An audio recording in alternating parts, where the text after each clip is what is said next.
What's up, guys? My name's Real Derek, and today I'm bringing another video. Today I'm going to be reviewing AMC's The Walking Dead Season 4 Episode 1, 30 Days Without an Accident. Now, this video is going to be containing some spoilers. That's kind of a given, but I'll put a link in the description to a video with the actual whole episode so you guys can check it out if you want to rewatch it or something like that, or for people in the UK who possibly haven't seen it yet, or in other countries, because I know air dates kind of vary in between countries and stuff like that. So let's get to it. So basically we get this whole new setup. I mean, they really did a great job on this premiere. A lot of people are actually complaining about it, and I honestly don't know why, because I believe the premiere was almost perfect. I'd say that's just my opinion. I mean, I think the way they paced it was perfect, because it is a premiere, and Scott Gimple, one of the main people from The Walking Dead that works on the actual show, one of the scriptwriters, something like that, he even said during The Talking Dead that Season 4, Episode 1 is kind of a new beginning. I mean, the group looks like it has everything it can ever want, ever need. They look like they're happy, they look like they're having a good time, they're enjoying it. But he also said that they're going to lose that very soon, you know, in the upcoming episode or two. I mean, because a lot of crazy things happen in this episode that could potentially be really bad. So let's get to it. So first thing, I think the pacing was done very well. Personally, I think they put a lot of content in one episode. They jam-packed it. That's just my belief. And the reason why I think that is because they have a lot of stuff in this episode. If you recall, we have them tending to the farms. I mean, that's something little here and there, but it kind of adds up. You know, you get this different perspective. You get story time with Carol. That was kind of funny, where she actually teaches the kids about knives. And then we see Carl joining in on story time, and then Carol sees him and she's just flipping out. Don't tell your dad, please. You know, I'm not supposed to be teaching them about knives. It's probably for the better.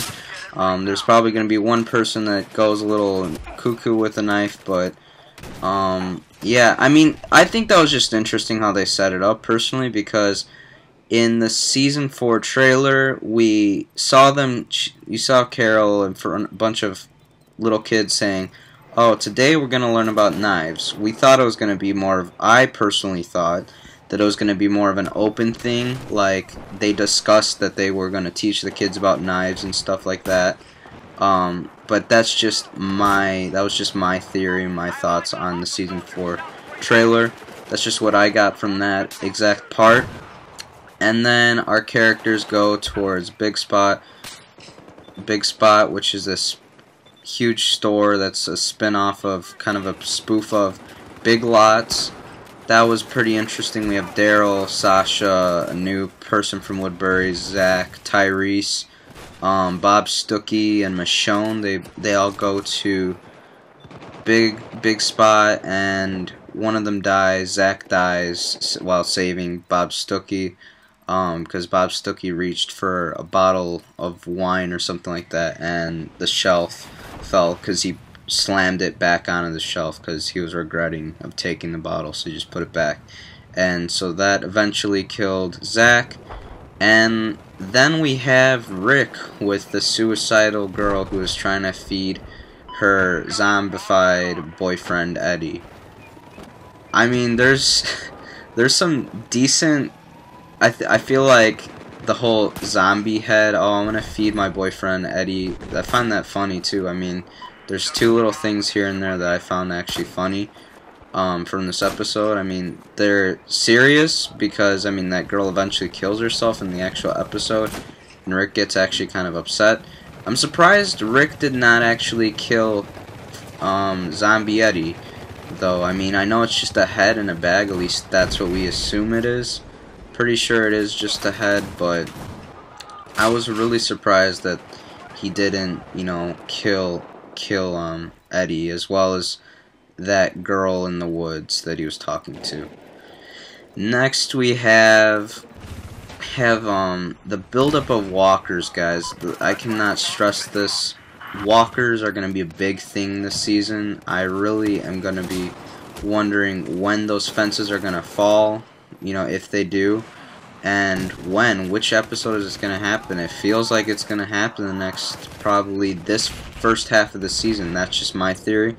That'd be really cool. That'd be kind of exciting and interesting to see what they do to kind of push the walkers back behind that barrier.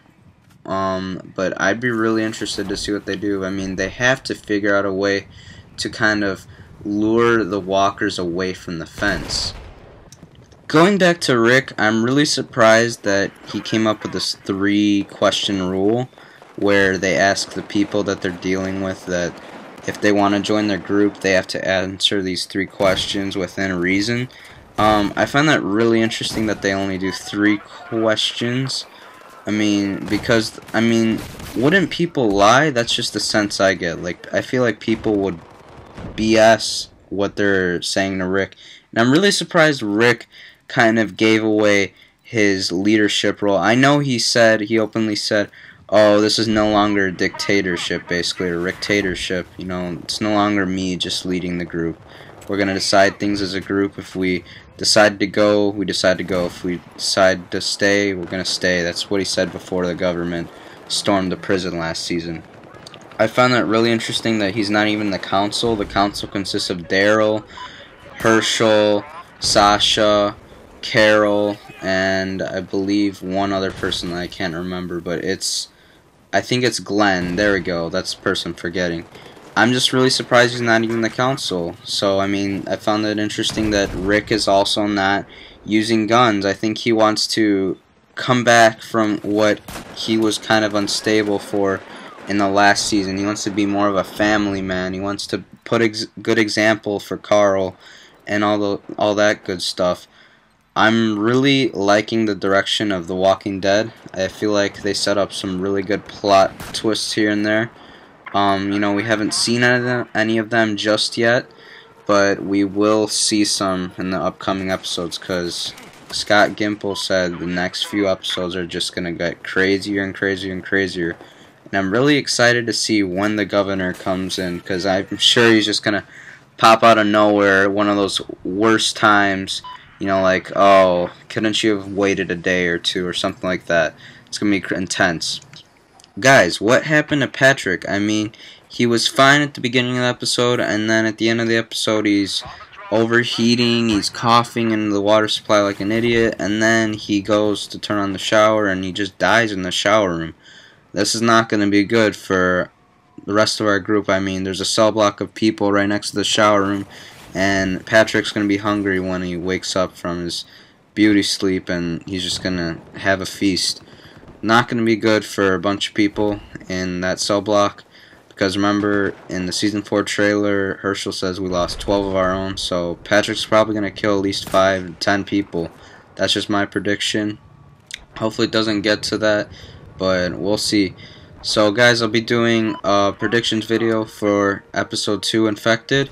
And if you guys want to stay tuned to that, please be sure to like and subscribe. I'd really appreciate it, and I will talk to you all later. Peace.